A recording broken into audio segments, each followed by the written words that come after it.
धन्या रामकुमार नाम्याः सह कुटुम्बवर्गस्य क्षेमस्थैर्यभिदयायुरारोग्ये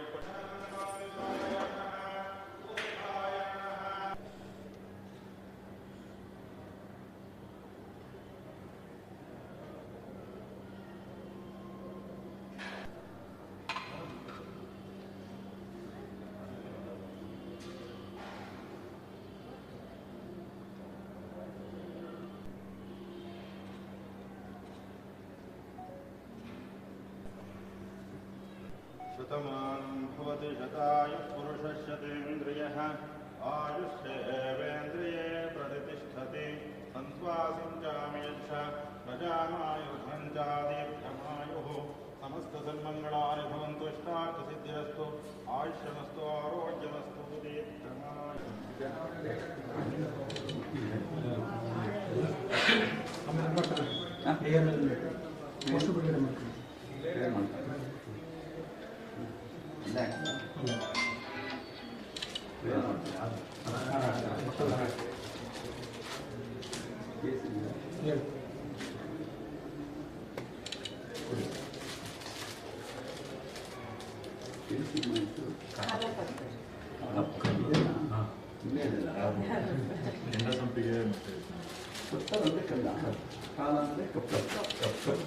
ಎಲ್ಲರಿಗೂ ಹಿಂದಿ ಟೈಟ್ಲ್ ಯಾಕಿಟ್ಟಿದ್ದಾರೆ ಅನ್ನೋದೊಂದು ಕನ್ಫ್ಯೂಷನ್ ಇದೆ.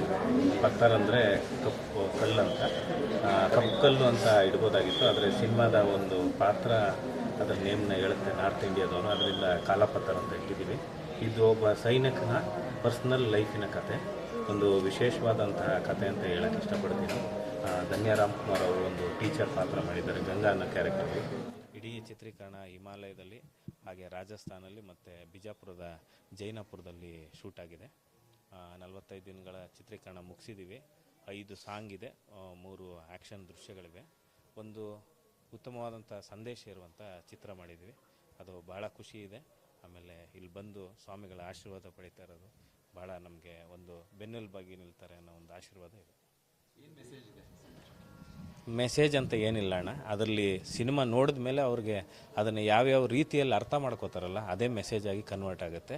ಅಕಸ್ಮಾತ್ ಅವ್ರಿಗೆ ಮೆಸೇಜ್ ತಲುಪಲಿಲ್ಲ ಅಂದರೆ ಆ ಪಾತ್ರ ಅನುಭವಿಸಿದಂಥ ನೋವು, ಸುಖ, ದುಃಖಗಳು ಮತ್ತು ಅವರು ಹೇಗೆ ಆ ಪಾತ್ರವನ್ನು ಈಚೆ ಬರ್ತಾನೆ, ಅದೊಂದು ಇಲ್ಯೂಷನ್ ಆಗಿರುವಂಥ ಒಂದು ಸಂಕಟಕ್ಕೆ ಸಿಗಾಕೊಂಡಿರ್ತಾನೆ, ಅದರಿಂದ ಈಚೆ ಹೇಗೆ ಬರ್ತಾನೆ ಅನ್ನೋದು ಸಿನಿಮಾದಲ್ಲಿ ನೋಡಿದ್ರೆ ಗೊತ್ತಾಗುತ್ತೆ. ಪ್ರತಿಮೆಗಳ ಕುರಿತಾಗಿ ಹೌದು ಹೌದು. ಅಂದರೆ ಇಡೀ ಸಿನಿಮಾ ಒಂದು ಕಪ್ಪು ಕಲ್ಲು, ಒಂದು ಪ್ರತಿಮೆ ಮತ್ತು ಅದರಲ್ಲಿ ಇರುವಂಥ ನಾಯಕ ನಟನ ಜೊತೆಗಿರುವಂಥ ಒಂದು ಸಂಬಂಧದ ಸುತ್ತನೇ ನಡೆಯೋದು. ನಮ್ಮ ಇತ್ತೀಚಿನ ದಿನಗಳಲ್ಲಿ ಕಲ್ಲಿನ ಒಂದು ವಿಚಾರವನ್ನು ಇಟ್ಕೊಂಡು ಯಾರೂ ಸಿನಿಮಾ ಮಾಡಿರಲಿಲ್ಲ. ಇದೊಂದು ನಮ್ಮದೊಂದು ಸಣ್ಣ ಪ್ರಯತ್ನ ಮಾಡಿದ್ದೀವಿ. ಎಲ್ಲ ಕರ್ನಾಟಕ ಪ್ರೇಕ್ಷಕರು ನೋಡಿ ಅದನ್ನು ಹರಿಸ್ಬೇಕು. ಹಾಗೆ ಈ ಥರ ಒಂದು ಉತ್ತಮವಾದ ಕತೆ ಎಲ್ಲರಿಗೂ ತಲುಪಬೇಕು ಅನ್ನೋದು ನಮ್ಮ ಆಶಯ ಆಗಿದೆ.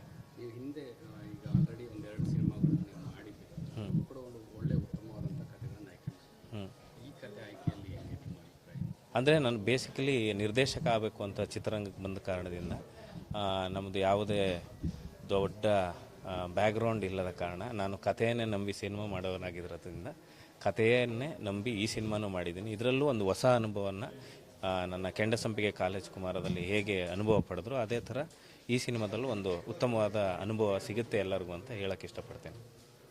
ಈ ಸಿನಿಮಾ ಮೂಲಕ ಜನರಿಗೆ ಈ ಪ್ರತಿಮೆ ಕುರಿತಾಗಿ ಯಾವ ರೀತಿ ಸಂದೇಶ ಹೇಳ್ತೀವಿ? ಅದು ಸಂದೇಶ ಸಿನಿಮಾ ನೋಡಿದ ಮೇಲೆ ಗೊತ್ತಾಗುತ್ತೆ. ಇವಾಗ ಹೇಳಿದ್ರೆ ಅದು ಗೊತ್ತಾಗಲ್ಲ. ಸಂದೇಶ ಅಂತ ಏನಿಲ್ಲ, ಆ ಹೀರೋಯಿನ್ ಪಾತ್ರಕ್ಕಾಗುವಂಥ ಅವರು ಅನುಭವಿಸುವಂಥ ನೋವು ನಲಿವುಗಳ ಮಧ್ಯೆನೇ ನಡೆಯುವಂಥ ಕತೆ, ಅದು ಸಿನಿಮಾದಲ್ಲಿ ಗೊತ್ತಾಗುತ್ತೆ.